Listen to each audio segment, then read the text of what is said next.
Kita yang sedang menikmati hidup ini sejatinya akan berpisah dan bergabung dengan mereka. Jabatan yang sedang didudukinya, kekuasaan yang dimiliki, kesuksesan yang diraih, popularitas yang menyebabkan dia dikenal oleh semua manusia mungkin di Indonesia ini, akan tinggal cerita. Rasulullah Sallallahu Alaihi Wasallam dalam hadis Aisyah radhiyallahu anha bercerita, "Kana Rasulullah SAW kullama kana lailataha min Rasulullah Sallallahu Alaihi Wasallam." Nabi alaihi salatu wassalam setiap kali bermalam di tempatnya Aisyah, biasanya beliau di akhir malam itu keluar dari rumah. Padahal kita tahu Aisyah radhiyallahu anha adalah istri Nabi yang paling Nabi cintai. Tapi di akhir malam beliau menyempatkan diri keluar dari rumahnya Aisyah. Kemana? Kemana beliau pergi? Ilal Baqi. Menuju ke Baqi. Ke pemakaman yang berada di kota Madinah. Lalu beliau berkata, "Assalamualaikum dara qaumin mu'minin." Beliau mengucapkan Assalamualaikum, wahai negeri orang-orang yang beriman. Wa atakum ma tu'adun. Telah datang kepada kalian apa yang dijanjikan kepada kalian. Kita ini sering mendengar tentang kematian, tentang dahsyatnya kematian, tentang kehidupan setelah kematian. Tapi sebagian kita itu lalai, lengah. Maka Nabi mengatakan kepada mereka, telah datang kepada kalian apa yang dijanjikan kepada kalian. Nikmat kubur, azab kubur. Ghadan mu'ajjalun. Besok ditunda. Artinya ada orang-orang yang belum mati. Wa inna insyaallah bikum lahiqun. Dan kami insyaallah akan bergabung dengan kalian. Allahumma ighfir li ahli baqi'il qarn. Lalu beliau mengatakan, ya Allah ampuni buat orang-orang yang mati di Baqi. Hadis rawahu Muslim. Ahibati fillah. Ish ma syi'ta. Fa innaka mayyitun. Jibril alaihi salam berpesan kepada Nabi kita Muhammad alaihi salatu wasallam mengatakan, hiduplah semaumu. Silakan hidup, engkau hidup semaumu. Mau ikut aturan, mau gak ikut aturan, mau bersenang-senang saja, mau beramal soleh, mau berlelah riah untuk menggapai ridha Allah, atau engkau mau tidak peduli. Ishma syi'ta fa innaka mayyitun. Engkau pasti mati. Sebuah kepastian dan keniscayaan yang tidak bisa manusia lari darinya. Sekuat apapun orang ini, secara ekonomi, secara kekuasaan, secara popularitas, mati.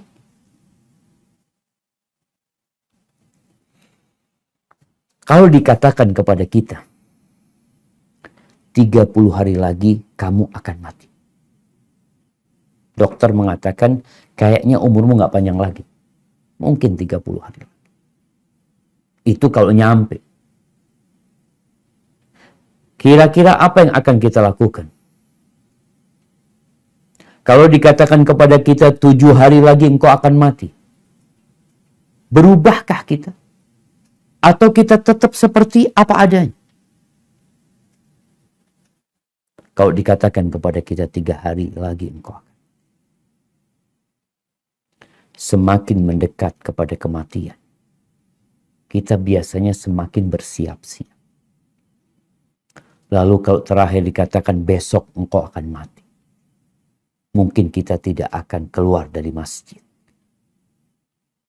Mungkin kita akan duduk, berzikir, bertasbih, membaca Al-Quran, kita akan sholat, kita akan minta maaf kepada orang-orang yang pernah kita sakitin, kita akan bertobat kepada Allah Azza wa Jalla. Mungkin seperti itu yang akan terjadi. Sedangkan sejatinya kita ini udah divonis mati. Bukankah di surat Az-Zumar ayat 30-31 Allah Jalla Jalaluhu mengatakan innaka mayyitun wa innahum mayyitun. Innaka mayyitun. Oh, mati. Ini dikatakan kepada Nabi Muhammad SAW. Dan orang-orang bakal mati semuanya. Abu Jahal mati, Abu Lahab mati, Fir'aun mati, Namrud mati. Tapi orang soleh juga mati, kita lihat. Nabi Adam meninggal dunia, Nabi Nuh meninggal, Nabi Ibrahim meninggal. Nabi Ishak, Yakub, Yusuf, semua meninggal dunia. Nabi Musa meninggal dunia. Dan Nabi kita Muhammad alaihi salatu wassalam terbukti meninggal dunia. 1431 tahun yang lalu beliau meninggal dunia. Beliau dikubur. Ana ingin mengajak antum membayangkan kalau antum mati besok, lalu antum diantarkan ke kuburan, ingat nih. Sekarang yang sedang di rumah, coba pandang-pandang keluargamu. Yang laki pandang istrinya. Pandang anak-anaknya. Yang istri pandang suaminya, pandang anak-anaknya. Kira-kira kalau engkau mati besok, kemudian engkau dimakamkan, adakah mereka yang mau mendampingi dirimu di kuburan? Nggak ada. Sebagaimana engkau tidak mendampingi ayahmu ketika mati. Atau kakekmu ketika mati. Kawanmu, sahabatmu. Ketika mati, engkau tidak mendampingi dia. Engkau tinggal dia. Dan kita pun akan ditinggal seperti itu. Baik. Untuk membayangkan kengerian kuburan. Sejatinya kita lihat ya. Rasulullah SAW mengajarkan kepada kita setiap sholat. Sebelum salam. Setelah di awal kita Allahu Akbar. Lalu kita baca Al-Fatihah. Lalu kita baca surat, lalu kita ruku, kita bangkit dari ruku, kita sujud, kita duduk, sujud, berdiri lagi. Dan di akhir sebelum salam, setelah rangkaian ibadah ini, Nabi mengajarkan doa kepada kita apa? Alaihi salatu wassalam, Allahumma inni a'udzubika min azabil qabr. Ya Allah, aku berlindung kepadamu dari azab kubur. Kita belum bicara neraka jahanam. Mulai dengan azab kubur. Awal manzilin min manazilil akhirah. Tempat singgah pertama dalam perjalanan menuju ke akhir. Wa a'udzubika min azabi jahannam. Baru kita berlindung kepada Allah dari azab neraka. Kebayang. Kalau antum di kamar. Di rumah. Dikasih rumah. Kasih ruangan kosong. Dimatiin lampunya, lalu antum nggak disiksa, cuma ditinggal di situ, tanpa handphone, tanpa listrik, tanpa apa-apa, sendirian udah antum di ruangan itu selama 1 tahun. Apa yang akan dirasakan? Setahun kelamaan, sebulan aja. Di ruangan itu tanpa handphone, tanpa kawan. Kita akan stres.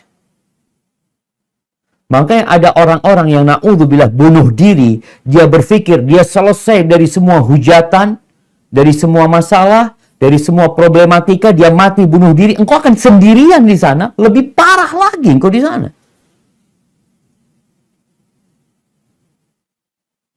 Datang keluargamu ke kuburan, ngantarkan engkau, ditinggal di sana di kuburan. Bukan sehari. Bukan 2 hari engkau sendirian di sana. Bukan 3 hari. Bukan sepekan. Bukan setahun. Ratusan tahun mungkin di sana. Bayangkan Fir'aun ribuan tahun di kuburan. Di alam barzakh. Sendirian. Kecuali orang-orang yang punya amal soleh. Dan ini yang perlu dibicarakan.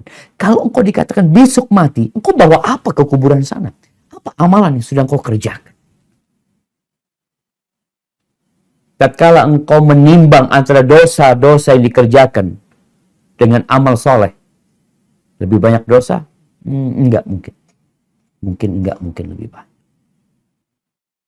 Atau waktu kita sepanjang hidup ternyata lebih banyak untuk mencari dunia yang kita tahu nggak dibawa mati. Orang itu kepingin rumah yang luas. Orang itu pengen punya rumah gitu juga. Milik dia. Tapi terkadang ada yang mati nggak punya rumah. Mati di rumah kontrakan dia. Mati nggak punya mobil. Tapi dia mati membawa amal soleh. Bisa jadi orang yang rumahnya luas di dunia, mati, dia berada di tempat sempit, yang sesempit-sempitnya setelah keluasan dunia. Ahibati fillah, orang-orang yang meninggal dunia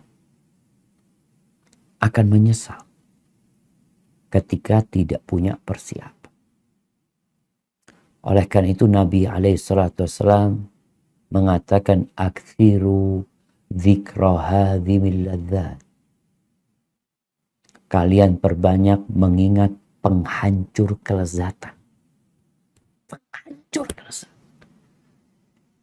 Gimana jemaah? Bayangin ana sekarang di sini, ana bisa ngobrol sama antum, ada kawan-kawan di sini, ana merasakan asik, ana bisa makan, berjumpa sama teman, berjumpa dengan orang tua bersama anak, tahu-tahu semua diputus, kita taruh di ruangan yang sempit. Sesempit-sempitnya. Lalu kita akan ditanya, man rabbu? Ma dinu? Man nabi? Tanpa ada yang menolak. Coba kita lihat angan-angan orang mati. Apa sih yang dia inginkan?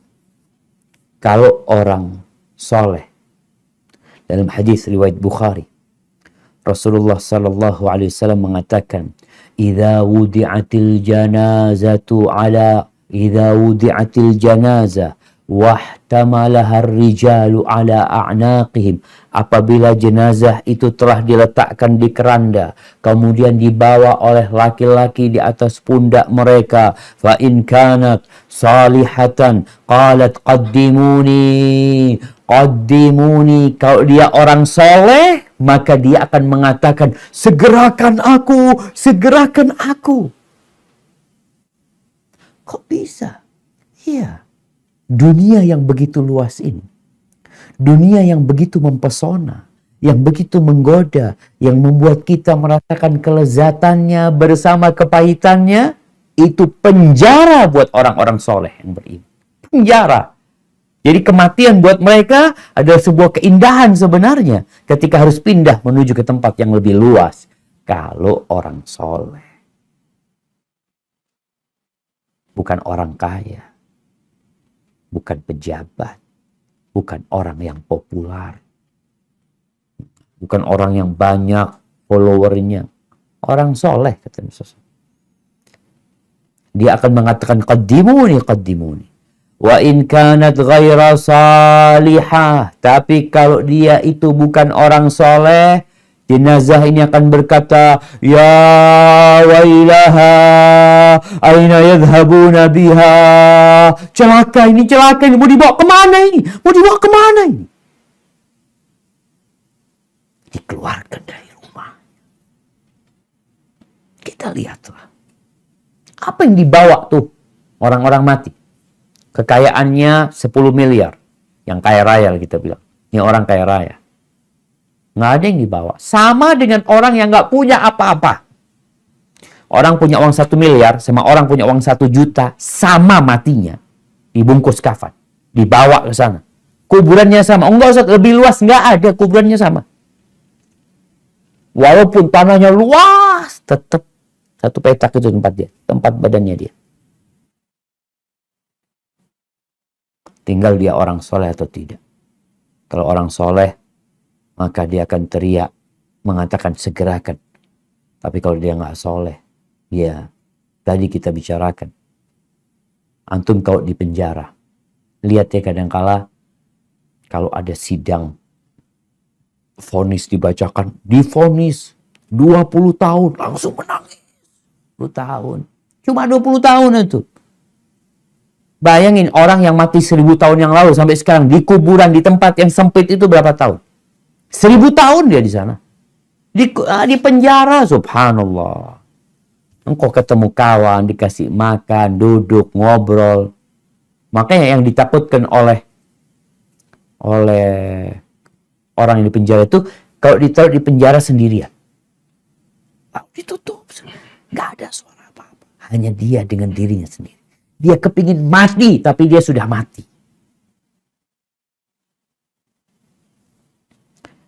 Di hadis Bara bin Azib radhiyallahu anhu, ketika Nabi SAW menceritakan tentang dicabutnya nyawa, kemudian dikembalikan ke kuburan, lalu dikatakan yunadi munadin minas sama, ada yang menyeru dari langit mengatakan an sadaqa abdi. Ketika ditanya man rabbuk, man nabiyuk, dia bisa menjawab.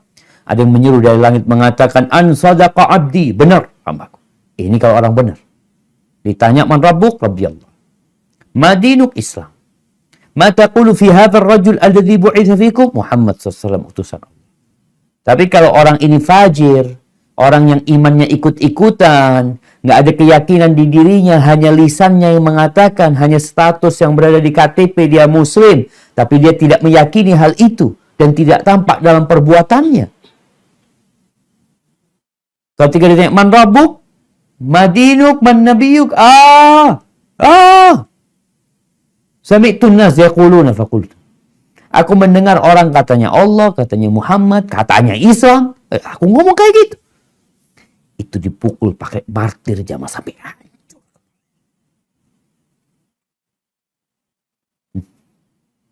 Mau minta tolong sama siapa? Makanya ketika engkau besok mati, apa yang akan kita lakukan? Tapi kalau dia bisa menjawab dengan benar karena keyakinan dan amalan dia, maka ada yang menyuruh mengatakan an sadaqa abdi, benar, hambaku itu benar. Jawabannya sahih semuanya. Fa afrishuhu minal jannah wa albisuhu minal jannah. Berikan dia kasur dari surga. Berikan kepada dia pakaian dari surga.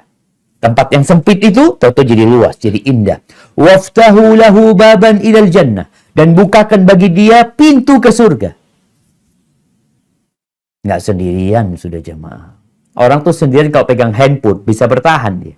Gimana kalau di kuburan dibukakan pintu surga, dia melihat keindahan surga. Kata Nabi SAW, fayatihi min rauhiha wa tibiha.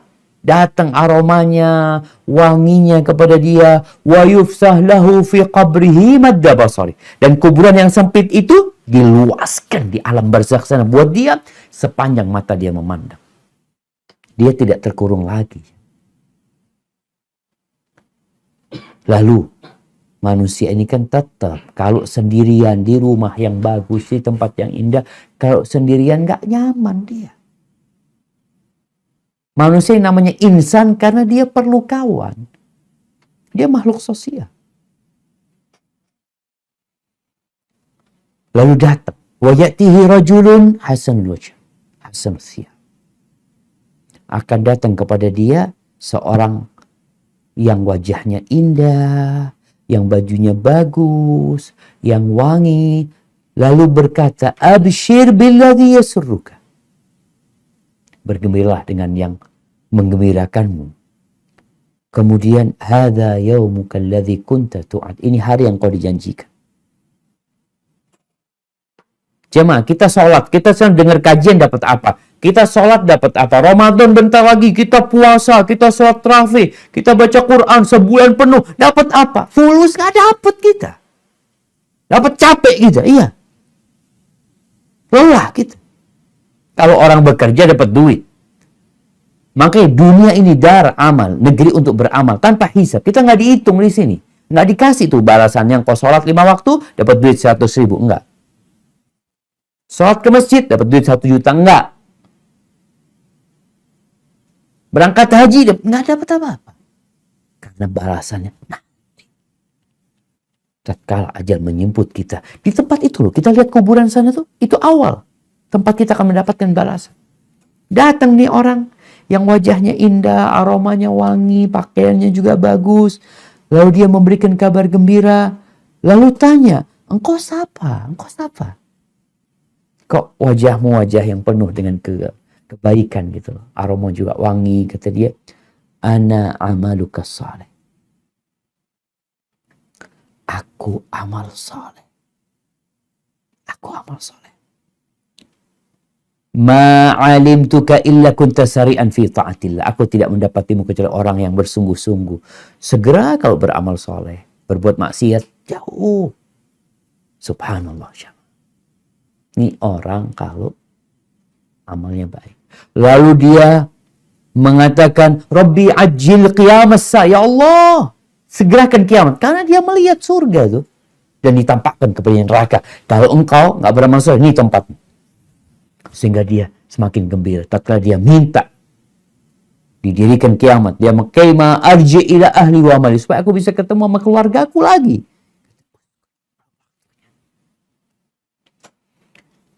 Tapi kalau orang jahat, kalau dia orang jahat, orang yang jauh dari ketaatan, maka akan ada yang menyeru dari langit mengatakan, an kadzaba abdi, dusta hambaku itu. Fa'afrishuhu minan nar, berikan karpet kasur dari neraka buat dia di kuburan.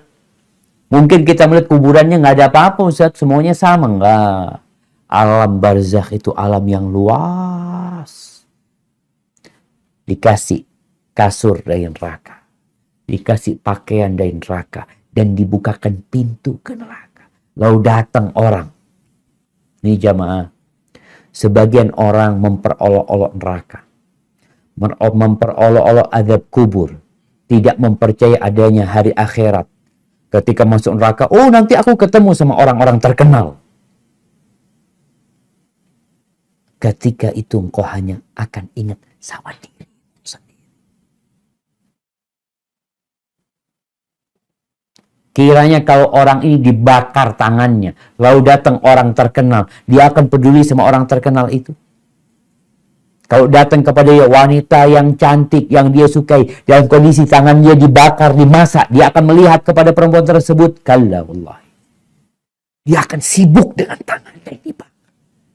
Bagaimana kalau tangannya dibakar, kakinya dipotong-potong, matanya dicongket. Lalu berpikir ketemu dengan orang-orang terkenal nanti di neraka. Rasakan di dunia aja engkau. Makanya semua orang kan sibuk dengan urusannya masing-masing. Sehingga orang ini akan dibukakan pintu neraka. Lalu setelah itu datang orang yang busuk aromanya, buruk rupanya, menjijikkan. Lalu orang yang mengatakan, engkau siapa engkau? Wajahmu wajah yang datang dengan keburukan, aromamu busuk, kata dia. Aku amal buruk. Haibati fillah. Kita mau sedang membuat kawan kita. Sedang membuat kuburan kita sendiri dengan amal kita. Tentunya dengan taufik dari Allah Azza wa Jalla. Maka banyak balak yang beramal saleh. Di antara yang diinginkan orang mati itu bersedekah. Kenapa kalau sedekah? Kita capek cari fulus lalu ditinggal. Ini orang pintar apa enggak? Punya rumah seluas 1 hektar. Dia punya mobil, punya perusahaan, mati ditinggal semua.